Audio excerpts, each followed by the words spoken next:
Whether you're a diehard sports fan, a hopeless romantic, or a comedy aficionado, the Xfinity 10G network was made for streaming it all. Worry less about buffering when streaming your favorite shows, movies, or live sports, and enjoy a better way to watch. Xfinity gives you a reliable connection for streaming, plus all the entertainment you love all in one place. Fear not, because now you can finally sit back, relax, and stream your favorite entertainment and sports like never before with the Xfinity 10G network. Want the same expert advice you get from the pros in the store while shopping online at DiscountTire.com? Meet Treadwell, your personal online tire guide that matches you with the perfect tire for your vehicle. Get your best match in 1 minute or less with Treadwell by Discount Tire. To get the Crime Writers on After Show right now, go to patreon.com/partnersincrimemedia. I'm Rebecca Lavoie, and this is Crime Writers On.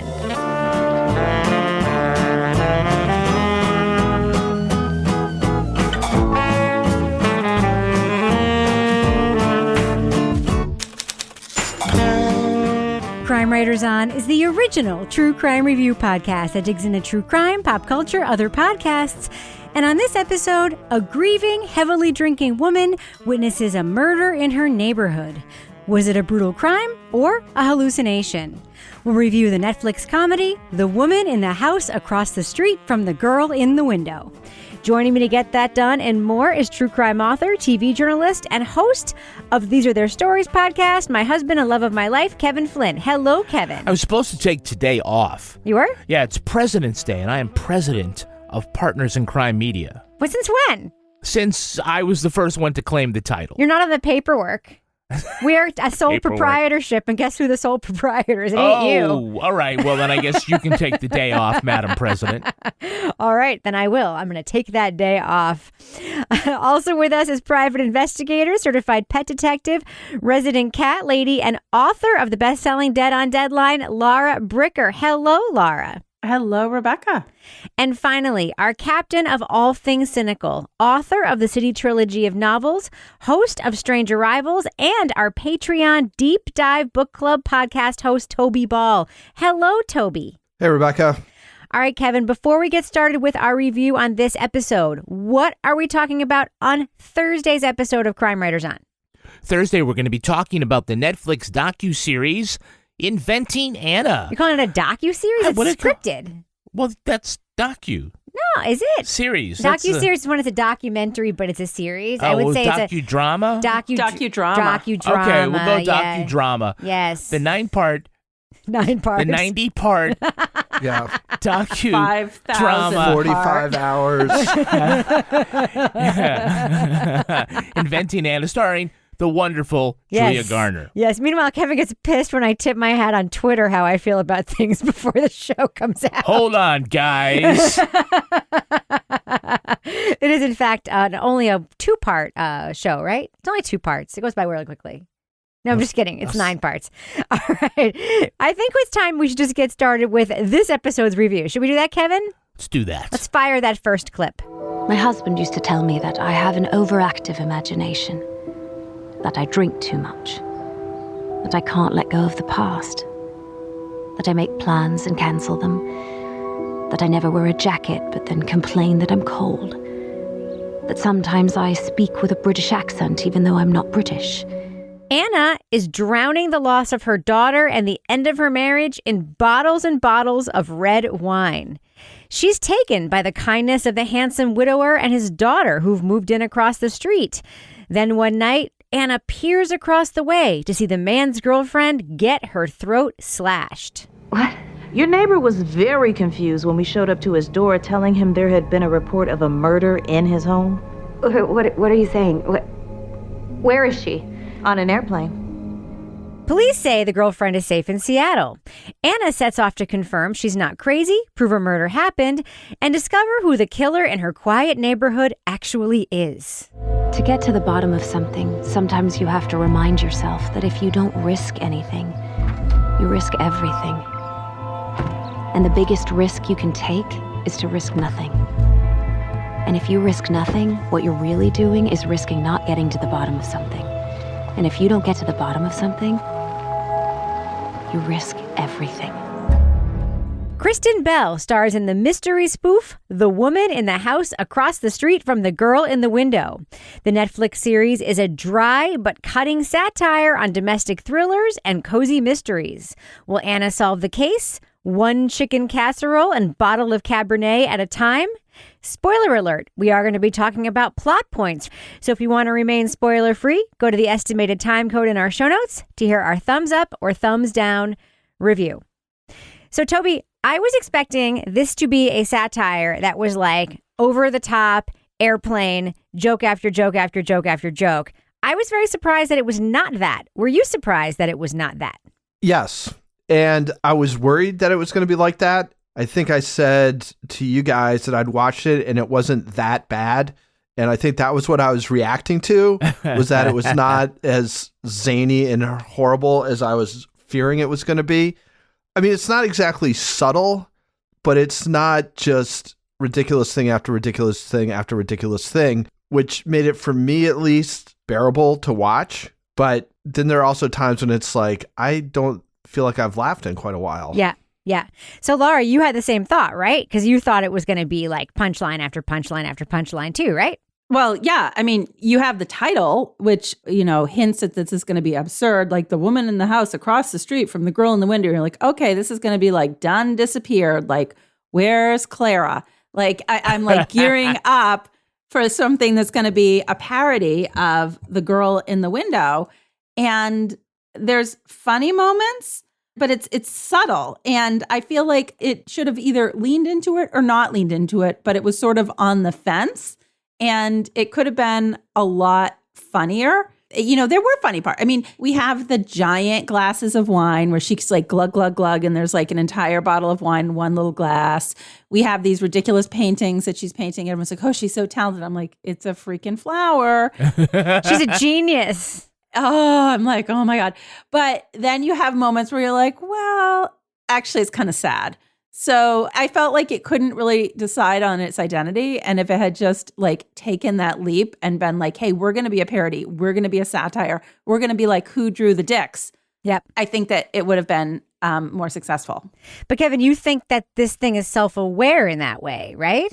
Yeah, I mean, you can tell right away by the title where they think it's going creatively. And how often do we say, oh, yeah, right off the title, we know what this is aiming for and that it's going to be dry and crazy. And it's kind of like having a studio when you name it, the studio. The yoga loft above the bodega. And, yeah, basis. Yeah, something which, that is by the so way, long we it's didn't crazy. name, our listener did, but yes. Actually, I named that because I'm responsible for suggesting that name because we wanted it to be long and ironic and sort of a wink. But yeah, I do think that it's self-aware as far as like this being a parody and wanting to send up the domestic thrillers and the, as they're referred to, the woman/girl books. I swear there was a time if you put girl in the title that it would be a bestseller. It was like the girl who witnessed World War II, and it's the number one history book in the world. But I think we're certainly ripe and ready for parody of all those tropes because they've become cliched within the past 15 years. Yes. And so you can do the thing a lot of these are doing where they're already ripping off Hitchcock's Rear Window. There's, the unreliable narrator. So you mix all that together with some red wine and you've got the basis for a good show. It does help that you are completely in love with Kristen Bell and have been for many, many years, right? Oh, yeah.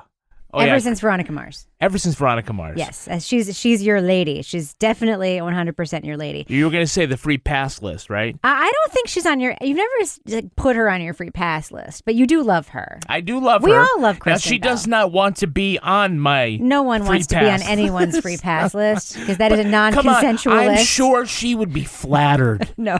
She would be flattered. Nope. Don't think anyone is would. ever flattered to be on anyone's free pass list. That is not actually a thing.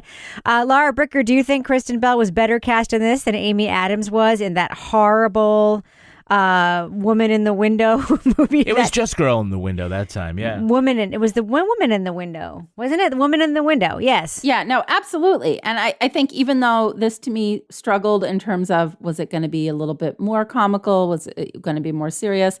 I just loved her in this. I just found her relatable, entertaining, witty, just somebody that I enjoyed watching. And I felt like even though perhaps the directors and the writers didn't necessarily know how far they wanted to go one way or the other. I think that she came to the role and gave it her best. And I think that the Amy Adams person in that other one was just so freaking horrible that I don't want to say there wasn't. Did you call her that Amy Adams person? Amy Adams is a good actress, just that's a terrible fucking No, movie. she is, but that woman in the window thing was horrible. So, I think that Kristen Bell was much better in this. And when she had the opportunity to be funny, she was very funny, and she was her timing was good, and her facial expressions and her delivery and everything like that. Toby, there are a couple of running jokes in this that when things started, I was like, this isn't going to work. There's no fucking way this can work. The first one, which they show immediately, and I knew it was going to happen, it was in Anvil, was that she has a dead kid. The daughter is there. She's at the school with her bathrobe. I'm like, oh, she definitely has a dead kid. The kid's in the room, and then the daughter's just like, I can't come because I'm dead. And I'm like, okay, there's just no way.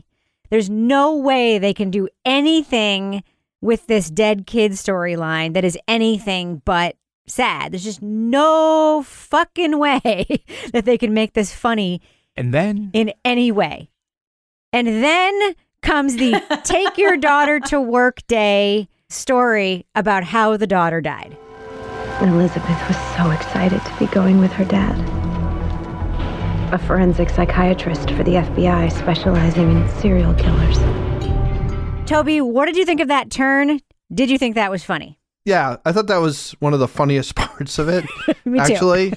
And just to kind of explain, it's take your daughter to work day, and her dad, he's one of those guys who studies serial killers, I guess forensic psychologist or whatever. So he takes her to interview some cannibal serial killer. Massacre Mike. Massacre Mike. And then he gets called out of the room for a second to consult with something and leaves her in there. And that's the end of it. Yeah. She gets eaten.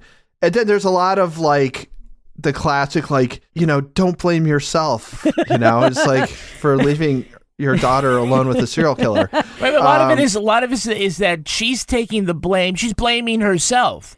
Yeah. When she didn't do anything. No. Right. Which, if you want to get, and I don't mean to interrupt, Toby, I'm sorry, but if you want to get away from the funny thing and into the sad psychological theme that runs through all of these kinds of books and stuff, it's it's not really her fault, but she's like, it's my fault. It's my fault for telling you to take your daughter to work. Yes, it's because I have ovaries. I should be punished. Right? And so, right, it's all the husband's fault. But she's like, oh, what did I do? No, now I can't go out in the rain. It's so fucking absurd.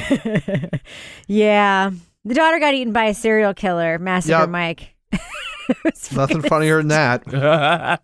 It's fucking hysterical. How about the polygraph scene with Massacre Mike? Ever kill anybody? No. Do you live at 1346 Abbott Street? Yes. Have you ever killed anyone? No. Have you ever eaten anyone? No. Laura, did you notice that every time she went to visit her daughter's grave, the thing on the gravestone had a different message? Yeah. My favorite one. There's no I in heaven. So how many Corningware casserole dishes can one person own? A. And B, obviously the joke there, Laura, is that her cooking specialty is putting cream of mushroom soup and noodles into a bowl and calling it her specialty, right? But you put in your notes to me that you actually want that recipe. The fuck, Laura Bricker? Well, hello. How many times did we see the chicken casserole? I kind of want to know, is that it? Or does she have a different recipe? I feel like that they should be putting this out on social media and telling us what is in that chicken casserole. I will make it. It's on the back of this Campbell soup can, Laura. No, but is that the one she's making? We don't know. Or is she making Magic Mike or Menacing Mike or Murdering Mike's chicken casserole? Magic Mike. What does he have to do? Massacre I guess Magic Mike is that other guy. Yeah, we'll talk about that guy in a minute. You don't want Magic Mike eating your daughter. I might want Magic Mike's chicken casserole. I don't know. I do like when the cops come to the house and the casserole is on the counter and the cop asks if he can have a slice. Do you have a I slice didn't know or you sliced. I thought that was the funniest scene in the entire Who thing. slices chicken casserole? Yeah, is that a scoop or is that supposed to be a slice? Then he has to leave before it's done microwaving. That sounds. It's very suspenseful, though, right? Like, That was like, I don't know. That was the funniest thing, and it was just random and funny. well, anybody who has ever read any police procedurals knows you are actually supposed to ask for food or accept offered food or drinks when you're interviewing a suspect. Did you know that? No, why? Because it makes them feel like you are sharing of yourself and they are sharing of themselves with you. It's supposed to put them in a frame of mind where, you know, this whole thing, it's like a religious act of communion. It's very much on American cop shows. Like, I'm not allowed to. I'm on the job. I can't drink your coffee. It's actually not true. You're like all the British ones I read, they're like, no, you're supposed to take the tea. Take the fucking tea, even if you don't want the tea. They'll eventually say something incriminating. There might be a sexy dancer hiding in the pantry. You don't know. Whether you're a diehard sports fan, a hopeless romantic, or a comedy aficionado, the Xfinity 10G network was made for streaming it all. Worry less about buffering when streaming your favorite shows, movies, or live sports, and enjoy a better way to watch. Xfinity gives you a reliable connection for streaming, plus all the entertainment you love all in one place. Fear not, because now you can finally sit back, relax, and stream your favorite entertainment and sports like never before with the Xfinity 10G network. Want the same expert advice you get from the pros in the store while shopping online at discounttire.com? Meet Treadwell, your personal online tire guide that matches you with the perfect tire for your vehicle. Get your best match in 1 minute or less with Treadwell by Discount Tire. When you're ready to pop the question, the last thing you want to do is second-guess the ring. At BlueNile.com, you can design a one-of-a-kind ring with the ease and convenience of shopping online. Choose your diamond and setting. When you find the one, you'll get it delivered right to your door. Go to BlueNile.com and use promo code WELCOME to get $50 off your purchase of $500 or more. That's code WELCOME at BlueNile.com for $50 off your purchase. BlueNile.com, code WELCOME. Hey, can we do the business section next to the podcast across the way from the... I don't know. How about just a little business section? Yeah, let's start the music. Take care of a few things real quick. Let's do it. On Patreon, you've got this week's Crime Writers on After Show. This week, are you ready for this? Yeah. We're all going to talk about our first grade teacher. I don't remember. Sure. Oh, well, sure. You can make stuff up. Yeah, Rebecca, you know, they do. Toby's face is like, I don't remember elementary school. Why are we talking about our first grade teachers? Because it's fun to talk about. Yeah, totally. Our most memorable teachers? It had to be first grade. I have a different one. No, first grade's good. First grade's good. Why do you always want to, change the thing? It's first grade is fine. I'm ready. First grade is fine. Speaking of marital discourse, Married with Podcast is coming out this week. We had the live taping on video last week. We had listeners come on and answer some questions.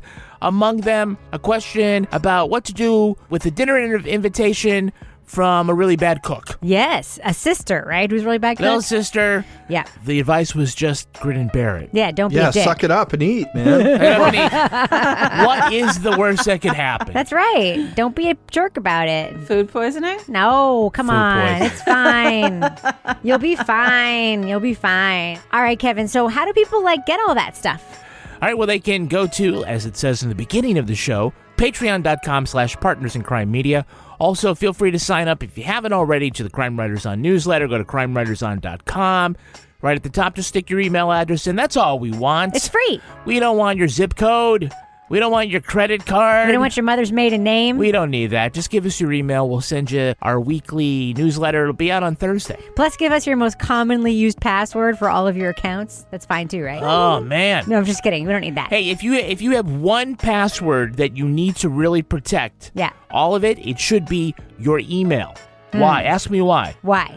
Because if I go in and I have the name of your email address and I go into Bank of America and I type in Toby Ball I put in Toby Ball's email address. Yeah. What I could do was they'll say, and I'll put in a password, and it'll say, no, that's not the password that gives you access to all of Toby's money.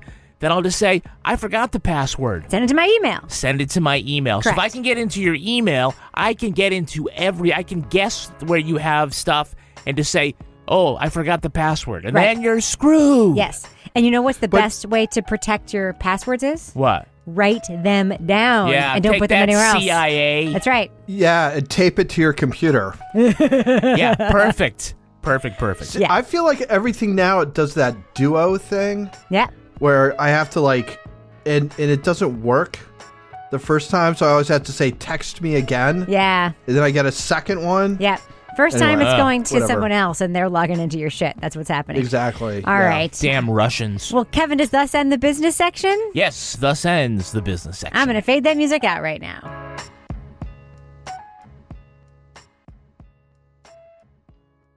So, Kevin, were you surprised to see on social media that people did not understand that this was a parody? Yes, I kind of was.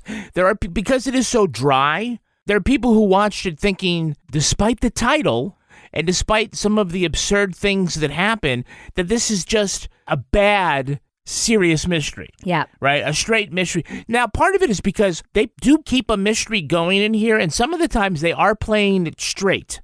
And they are trying to keep the mystery part of it going. Because we've seen comedies before that play in the true crime zone or the mystery zone. And what they end up doing is making sure that the mystery part is substantial enough to keep that going so it's not just a comedy.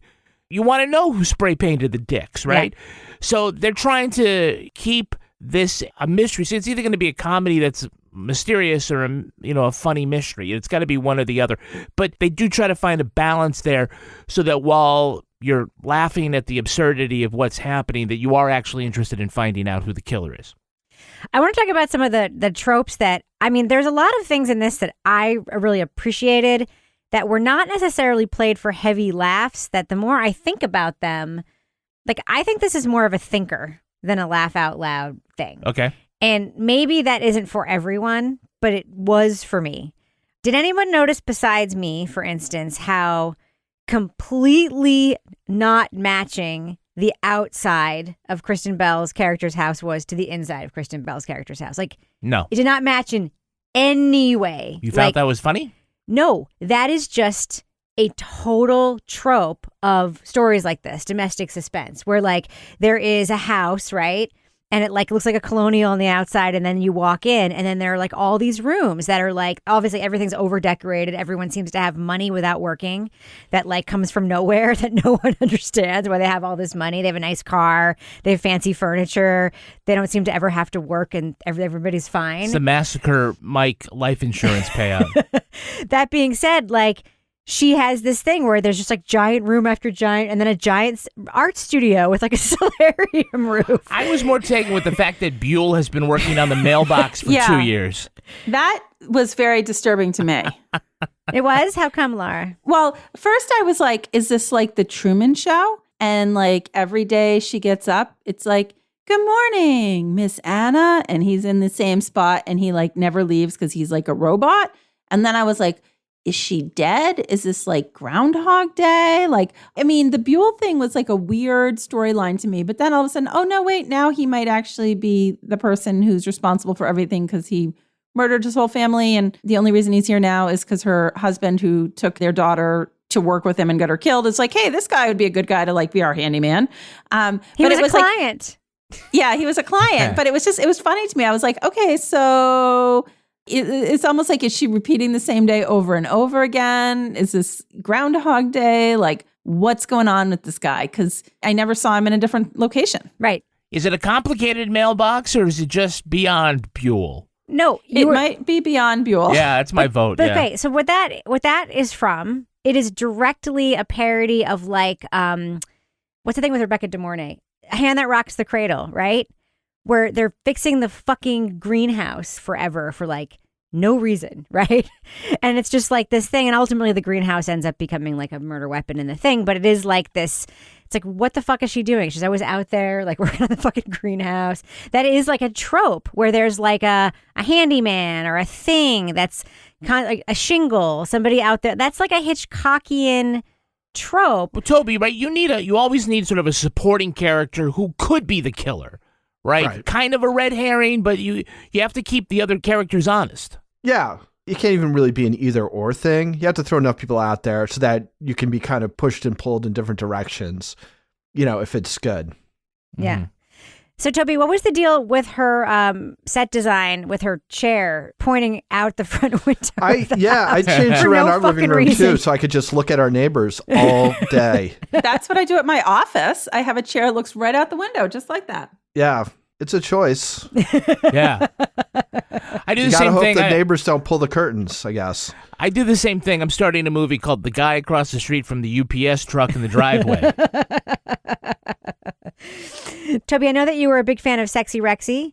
He, of course, is the guy who is doing the scams with the girlfriend of the guy across the street who's pretending to be the guy across the street's girlfriend, and they're actually performing scams together. What did you like so much about Sexy Rexy? I'm not sure, Rebecca. So one of the scenes I liked was they do sort of a Scorsese thing where he's explaining their scam, and in the background you've got a Stone song, and then they're kind of, he's explaining it. It's like kind of quick cutting to these different scenes that kind of show how the scam worked, and it's like Casino and a bunch of other Scorsese movies where he does the same thing, and it's generally the Stones in the background playing while you get this kind of fast talking explanation as to how stuff works. She told him I was dying of a rare blood cancer, that there was this experimental treatment that could save my life, but it wasn't covered by insurance. She could make herself cry on cue. I felt like there were scenes that were kind of clever without actually being like super funny. I felt the whole tone of it, I didn't really connect with it so well. Like occasionally something would come up and be like, oh, that's kind of, I can see where that's coming from, or I can see where that's coming from. But, is that really enough to like carry a series? I mean, I think that's kind of where I came down. In the end is like the story itself, it's a comedy. So it doesn't have to be as sort of wildly inventive as like if it was serious. And there are some laughs, but I just kind of felt like they were kind of few and far between. I had a hard time connecting with it. And I thought the best parts to me were sort of things that were kind of callbacks or tribute / parodies of something specific. But then in the end, I was like, yeah, is that really enough to make it enjoyable to watch? I couldn't figure. Now, okay, maybe we should try to like really figure out like everybody's plan here and how let's figure it out. Let's go ahead. Works. Let's pretend like this is real. Go ahead. Okay, all right. So why does Lisa is the boyfriend, the girlfriend. Neil's fake girlfriend. Neil's fake girlfriend. Why does she need Rexy? At all. Because all the scams just are, he's sick. Like, why do you need the sexy male dancer to be the one that, like, I need money for my friend? It just seemed like an overly complicated way of doing a scam. Because we need to have a million sex scenes with Kristen Bell fucking somebody in the middle of the show. Yeah. And we needed to have him in the Instagram pictures. Yes. Okay, something for the ladies. I got it. I mean, Laura Bricker, there was a lot of sex right in the middle of this series. There certainly was. I was like, whoa, I wasn't expecting that to happen in this show. Alrighty. It's like a call to all those like Shannon Tweed movies that were on Cinemax. Yes. I don't know what you're talking about. Or, it's like, or a call to all of those like mid-90s like suspense movies. There's like a tremendous amount of sex. I also love in every like movie where it shows a woman who does nothing but drink all the time, and then she takes off her clothes and she's completely ripped, which is just not the way somebody who drinks all the time looks. Speaking from experience here, not the way someone who drinks all the time looks by a long shot. Yeah, Kristen's got a 6-pack. That's another Amy Adams from Sharp Objects or whatever. Yes. In the meantime, Laura just unscrewed the top of her very expensive white wine. I'm sure it's very expensive. You can tell because it's got the screw top. Actually, it was expensive, believe it or not. So, Kevin, do I get credit for calling the solution to this mystery right at the beginning of the show? Yes or no? I don't know if you did it right at the beginning, but halfway through it, you definitely... I did. Okay, you didn't say it out loud. I'll give you credit. Because it was also the same ending as the woman in the window. Essentially, yeah. But also because nobody walks around with a fucking cover on their wagon without a goddamn reason. So, that being said, let's just talk a little bit about the scene at the end of this movie where Kristen Bell is engaged in a straight up long fist fight with young Emma, played by Samsara Leela Yet, in the climactic scene of the show, and they are battling out in a life or death scene. Now I'm gonna kill you. In self-defense, of course. That mean drunk lady across the street tried to kill me. You're fucking crazy. Huh. That's what my teacher said before I pushed her off the lighthouse.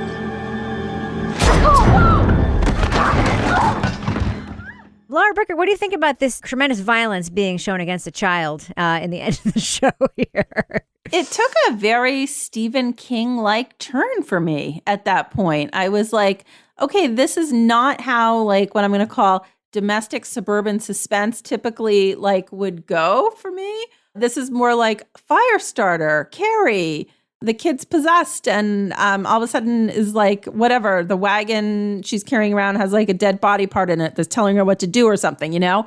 But it was so freaking ridiculous when it finally happened. I'm like, this is absurd.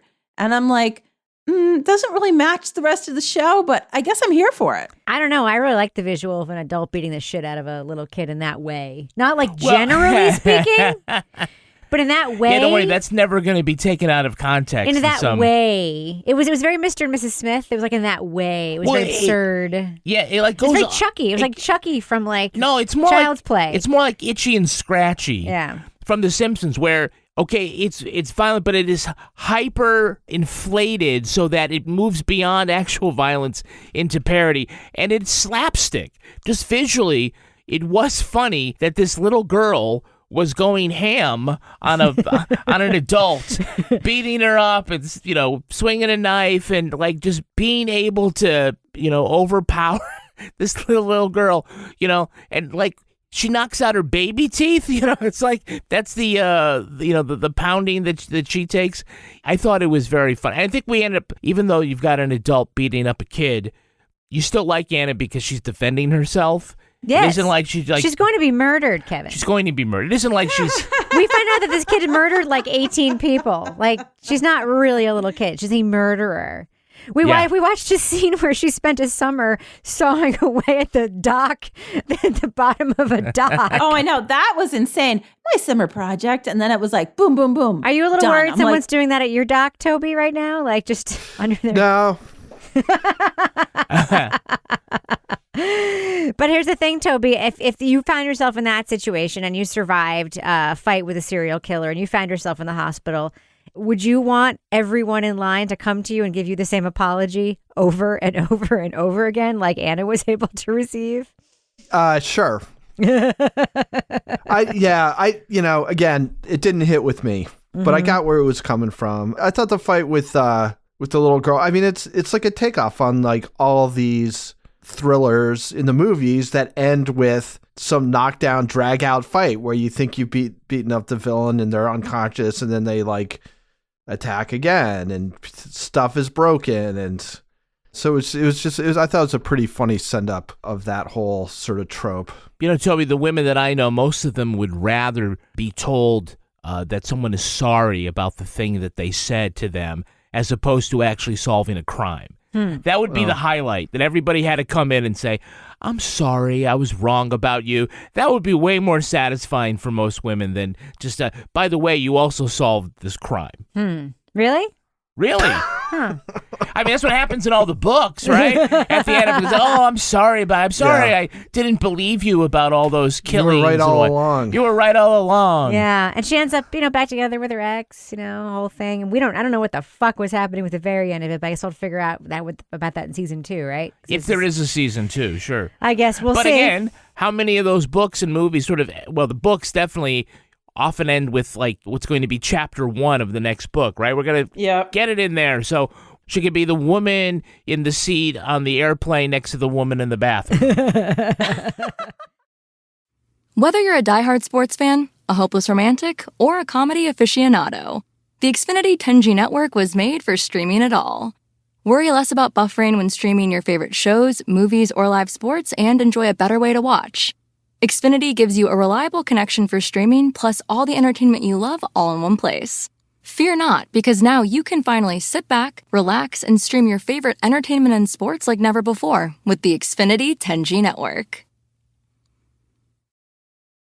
Want the same expert advice you get from the pros in the store while shopping online at discounttire.com? Meet Treadwell, your personal online tire guide that matches you with the perfect tire for your vehicle. Get your best match in 1 minute or less with Treadwell by Discount Tire. Jewelry isn't a gift you give just once. It's a way to remind your loved one of a beautiful moment every time they see it. Blue Nile can help you find the gift that says how you feel and says it beautifully, with expert guidance and a wide assortment of jewelry of the highest quality at the best price. Go to BlueNile.com and experience the convenience of shopping Blue Nile, the original online jeweler since 1999. That's BlueNile.com to find the perfect jewelry gift for any occasion. BlueNile.com. All right. Well, I think we should do what we do. Let's let our listeners know, if they haven't yet, should they check out The Mystery Spoof, The Woman in the House Across the Street from the Girl in the Window.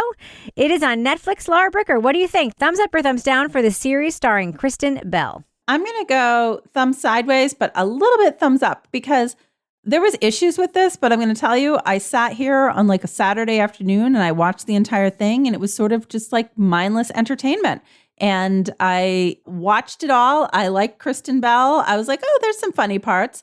It's kind of like when you have like Law and Order on in the background or something. It was just, I was like, oh, this is entertaining. It's not great. It's not horrible. You know, there was things that I wish it had decided if it was going to be a little more satirical and a little bit more of a parody. But overall, you know what? If you're kind of like hanging around your house on a weekend and you want to have something on that you're kind of half paying attention to, I'm going to give it a mild thumbs up for that purpose. Toby Ball. So you're giving it a mild thumbs up because you don't really have to pay attention to it?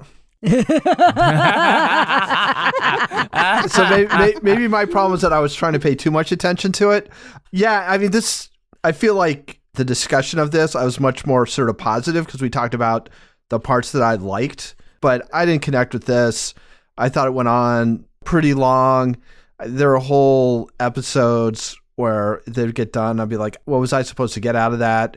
My expectations were pretty low, and I guess it cleared those expectations, but it's still, you know, I can't give it a thumbs up. I give it a thumbs down. It's not like a huge thumbs down. It's not a catastrophe, but I had a hard time connecting with it. Kevin Flynn, what is your review? Thumbs up or thumbs down for The Woman in the House Across the Street from the Girl in the Window? I'm going thumbs up, actually. This is not knee-slapping funny, but there were times that I did laugh very hard. Yeah, it wasn't as sharp and satirical as American Vandal or as sublime as Only Murders in the Building, but I still liked it. I thought it had enough of a mystery and enough comedy to keep me going to the end.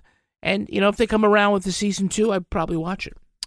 I really want to be thumbs up on this. I'm thumbs up on like a third of it, and I am thumbs down on like a quarter of it, and I am thumbs sideways in the rest of it. The parts I liked, I really, really, really loved, but I can't give a huge thumbs up to the whole thing because I don't think the whole thing is great. I think it's just okay. I think it could have been great. I love Kristen Bell. I love the parts with the cops. I love the parts with not going to say, but the parts that are good are really freaking good. Would I say don't watch it? No, I would just say measure your expectations and watch it going in. So thumbs sideways for me, for The Woman in the House Across the Street from the Girl in the Window. Now it's time for my favorite part of the podcast, a little something I like to call the crime of the week. This time suggested to us by my friend and colleague, Sarah Plord. The mayor of an Ohio city is worried about a different kind of, quote, hookup in ice fishing shanties. At a city council meeting, Hudson Mayor Craig Schubert expressed his concern that allowing local ice fishing huts would lead to prostitution. Mm-hmm. He literally said that at a meeting. He literally said that. Yeah. First, ice fishing huts, then prostitution. No connective tissue. Ice fishing huts, prostitution. Well, he calls them shanties, right? Correct. Yeah. It's not the first time Schubert has made questionable comments. Last fall, he falsely accused school board members of allowing child pornography in classrooms. That statement led to numerous physical threats against elected officials. Now, we're not sure what bait the mayor is using. Master bait. But the idea that a frozen lake would be the next red light district struck many people as ridiculous. Perhaps he misunderstood what residents meant when they said they were going to fishing shanties to do some, quote, hooking or to, quote, drill a hole in the ice. The ice? Drilling a hole in something, Rebecca. Panel. Right in my ice. Panel. We know ice fishermen are up to no good. What's really going on in those shanties? Laura Bricker, what do you think? Well, I might take a poll here. Amongst the four of us, I am the one who has been in an ice shanty within the last few years. And in fact, I saw one of my ice fishing pals from around town just yesterday.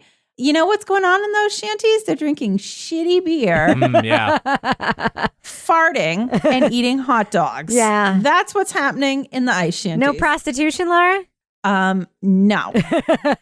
Toby Ball, what do you think is really going on in those ice shanties? It's sex work, Rebecca, first of all. True. It's mostly just like macrame and needlepoint and stuff, I think. Yes. Yeah. Macrame's coming back, Tobes. Kevin, what do you think is really going on in those ice shanties? Fishing, you dickhead. Fishing. You don't think they're singing sea shanties in those ice shanties? No. You know why he's afraid of legalized prostitution? Why? It might lead to dancing. All right, we should probably end it on that note, but before we do, Laura Bricker, if folks want to reach out to you on Twitter and solicit some photos of you in an ice shanty, how can they find you there? They can find me at Laura Bricker, and they can even, if they go on the interwebs, find a little video that was on our public access TV station last year when I went out to the ice shanties. And Toby Ball, folks want to reach out to you and invite you to their ice shanties to perhaps go cold weather fishing with them. How can they find you on Twitter? Or macrame at Toby Ball NH. Kevin Flynn, if people want to craft with you, how can they find you on Twitter? I'm at Kevin P. Flynn. And if you want to follow me on Twitter or Instagram, you can find me at Reb Lavoie. You can also follow the show on Twitter at Crime Writers On, and I encourage you to join our amazing community in our official Crime Writers On Facebook discussion group. We also have a regular old Facebook page, but that doesn't matter. Join the group. Support the show at patreon.com/Partners in Crime Media. You'll get the Crime Writers On After Show, Married with Podcast, Laura Bricker's Leave It to Bricker podcast, and Toby Ball's Deep Dive Book Club podcasts. Our theme song was composed and performed by Ty Gibbons. Our line editor is the very handsome Olivia Burdett. The executive producer and president of this program is Kevin Flynn. At ease. This show was recorded in the yoga loft above the bodega across the street from the Girl in the Window in Bay St. Louis, Mississippi studio, otherwise known as Studio C, the closet in our New Hampshire basement where we keep all of our glasses big enough to hold a whole bottle of wine. Glug, glug, glug. On behalf of all the crime writers, thanks so much for listening. We will catch you later. I am thumb sideways on the woman across the fucking house, the woman in the house across the street from the Girl in the Window.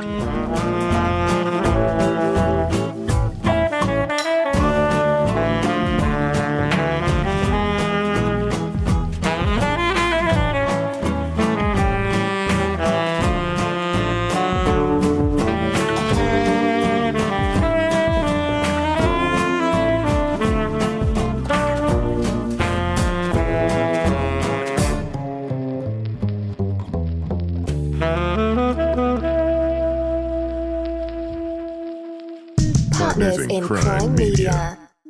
Want the same expert advice you get from the pros in the store while shopping online at discounttire.com? Meet Treadwell, your personal online tire guide that matches you with the perfect tire for your vehicle. Get your best match in 1 minute or less with Treadwell by Discount Tire.